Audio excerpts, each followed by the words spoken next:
everyone, I'm Buster Green. Thanks for coming by this week. As usual, I need more subscribers, so please subscribe to my channel. Anyway, before we get into the shit, I just want to apologize for anyone who was at my live stream last night. There was some kind of power outage from the seemingly non-stop snowstorm happening this week, so I didn't finish my full live stream session, but thankfully I did already beat the weekly missions, so I just kind of called it a night. Anyway, so this week we have some big scandalous news that everyone wants me to cover. So it has now been announced in a surprise announcement yesterday that the 2.3 update is going to be finally adding 1/100 scale master grade Gundam parts to Gundam Breaker Mobile. And I'm a little bit shaken by this news, as most other people are. So let's explain this. For anyone out there who doesn't know what I'm talking about, in the original game before this game, Gundam Breaker Mobile, there was the old Gundam Breaker on PS3. And in those old Gundam Breaker games, you would first collect a bunch of 1/144th scale parts, and then halfway through the game, all these 1/100 scale parts would come out, and all of a sudden your 1/144th scale parts would suddenly be obsolete, and you would pretty much have to switch over and start your collection all over from zero again and start collecting these new, bigger, better 100 scale parts. In the meantime, all the enemies would also switch to using 1/100 scale parts, and in between you could make some pretty cool mashup suits where you would have like a teeny tiny head or giant arms, and that was actually one of the cool things about mixing up the different scale parts. Now, I really should have expected this to come, because it was always part of the original Gundam Breaker DNA. And if you look carefully, there were 1/100 scale enemies in the game since day one when the game started. But there are unfortunately some big problems with adding this into Gundam Breaker Mobile.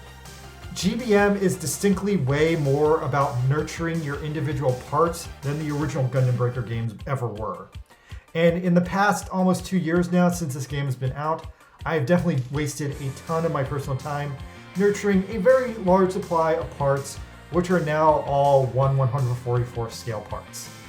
Now, these 1/100 scale parts aren't out yet, but this news does seem to imply, based on what it's saying, that there will be a way to alter your existing 1/144th scale parts to 1/100 scale parts.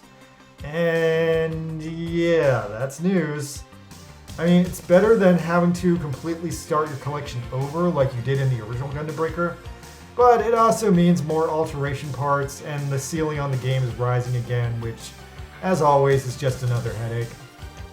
Now, it also says underneath this that once the 2.3 update is finally out, they will also be penalizing you for mixing SD scale, 1/144th scale, and master grade scale parts together in your builds.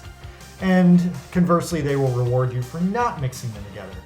So that's all the more reason for me to shun SD parts. But if it's going to be a total pain in the ass for me getting a master grade suit together too, then